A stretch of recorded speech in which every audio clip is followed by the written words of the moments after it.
The stand of Miami, when courage outshines control. What happens when one of China's most promising young actors finds himself at the center of an agency meltdown over a single film scene that allegedly went catastrophically wrong? The entertainment industry erupted into chaos yesterday when reports surfaced that YuLong had been severely reprimanded by his management agency following what insiders are describing as a major on-set incident involving a controversial scene that has reportedly caused panic among producers, investors, and network executives. But here's where this story takes an absolutely unprecedented turn. Miami, who was supposed to remain professionally neutral given the complex politics of the industry, went live on social media and delivered an impassioned defense of YuLong, creating a secondary scandal even more explosive than the original controversy. Why would Miami risk her own standing in the industry to publicly defend YuLong? What really happened during that film scene that triggered such an extreme response from his agency? And most importantly, what does she know that the rest of us don't? The initial reports about YuLong being reprimanded began circulating early Tuesday morning, with vague references to a serious on-set incident and professional conduct concerns. But what makes this situation uniquely incendiary is not only the severity of the agency's reprimand, but also the speed at which it became public, suggesting either a catastrophic breach of internal protocol or a calculated leak to damage his reputation.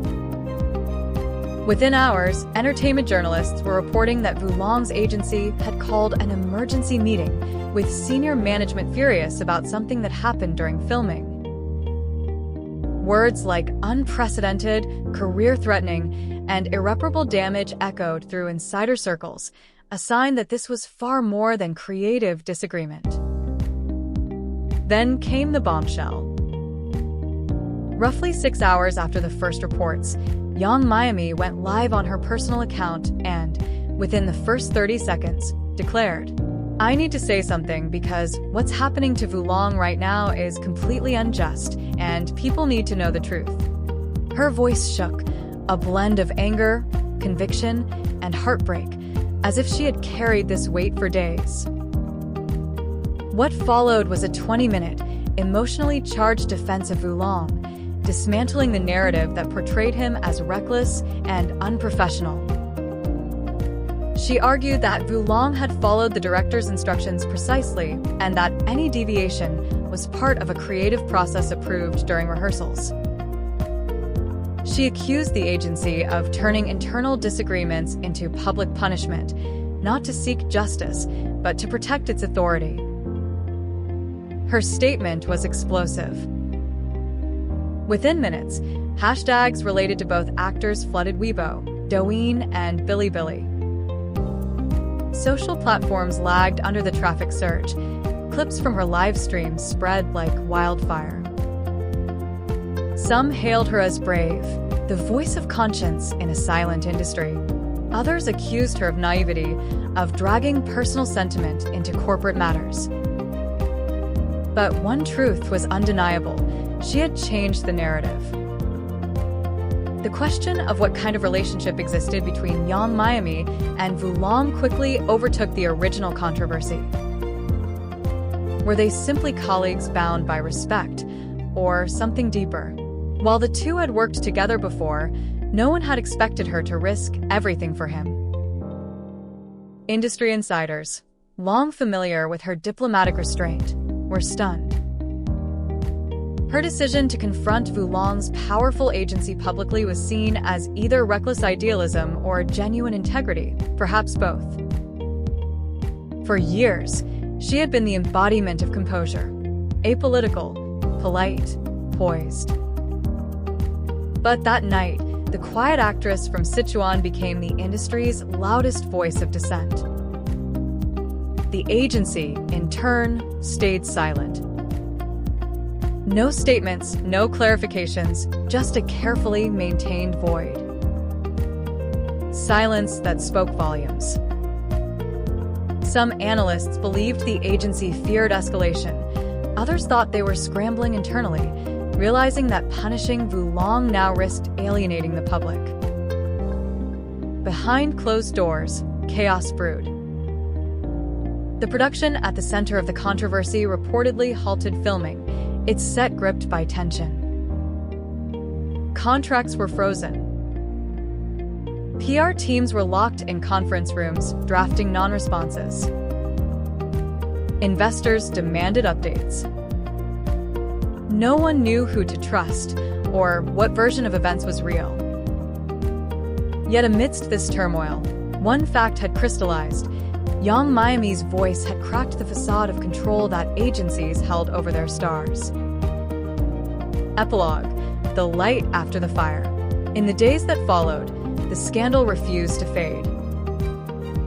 Instead, it evolved, no longer merely a dispute between actor and agency, but a symbol of something far greater, a question about power, truth, and the cost of loyalty in a world built on appearances.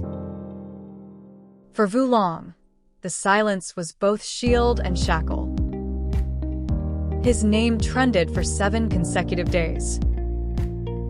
Every photograph, every past interview, every on-set video was dissected by millions searching for clues to his temperament. Some saw arrogance. Others saw artistry. Most saw a man standing alone in the storm, refusing to explain himself while someone else fought for him. And for Young Miami, the live stream changed everything. The networks she once navigated with careful diplomacy suddenly fractured. Some producers quietly distanced themselves, worried about her newfound unpredictability. Yet, paradoxically, the public fell even more deeply in love with her. In fan forums and comment threads, people wrote that they had finally seen the real Young Miami, not the polished idol in couture gowns, but a woman who dared to feel, to act, to defend. She didn't release a second statement. She didn't retract a word. In an era where stars apologize for breathing too loudly, her silence became its own kind of manifesto. Insiders whispered that YuLong tried to contact her privately. Some said he sent flowers with a simple note. "You didn't have to, but you did. Thank you." Others claimed they met quietly one evening at the riverfront near Hengdian Studios, where both had filmed countless dramas, 2 silhouettes under the city's muted lights, speaking in the language of shared exhaustion. No cameras caught it. No fans recorded it. But that image, imagined or real, became legend. Weeks passed, and the production finally resumed. The agency, pressured by public outrage, softened its stance. A new statement reframed the incident as a creative misunderstanding, and YuLong's future projects were reaffirmed. Officially, the fire was out. Unofficially, the embers glowed. In interviews, directors began to speak, cautiously, about systemic issues within the industry, suffocating contracts, exploitative hierarchies, the erasure of artistic freedom. For the first time in years, the word accountability entered the entertainment lexicon without irony.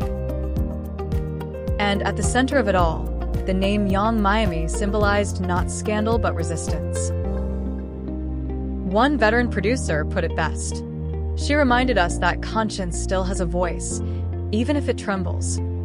Her act rippled beyond Weibo hashtags. Younger actors began voicing concerns about creative rights. Industry unions, once ceremonial, started hosting real discussions about power balance.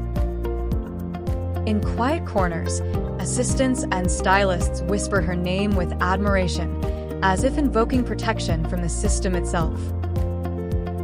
For YuLong, the aftermath was paradoxical. His reputation, once hanging by a thread, emerged burnished with depth. The same tabloids that once labeled him reckless now called him misunderstood. Brands returned. Directors called. Yet, in every photo since, a shadow of gratitude lingers in his eyes, a quiet acknowledgement of the woman who stood when no one else did. Months later, at a charity gala, they crossed paths publicly for the first time since the scandal. The room hushed. Cameras clicked in the rhythm of heartbeats. He approached her, smiling, a gentle, knowing curve that carried a world of unspoken history. She returned it, soft but steady. There were no grand gestures, no words of reconciliation. Just a look, brief, electric, infinite, between two people who had survived the same fire and come out changed. Afterward, as reporters swarmed the exits, YuLong's paused, turning toward the lights. "Stories will twist," she said quietly, "but truth has its own patience." Those words trended again. Not as controversy, but as comfort. In the end, what began as a scandal became a mirror, reflecting an industry terrified of honesty, a system that punishes defiance, and two artists who, for one fleeting moment, chose authenticity over survival. It wasn't a romance, not in the traditional sense. It was something rarer, an act of shared courage that rewrote both their careers and perhaps, in time, the culture of silence that has long ruled Chinese entertainment. As one critic wrote in a late-night column, when YuLong spoke, she didn't just defend YuLong. She defended every voice that's ever been told to stay quiet. And maybe that's why her words still echo long after the camera stopped. Not as noise, but as the quiet beginning of change.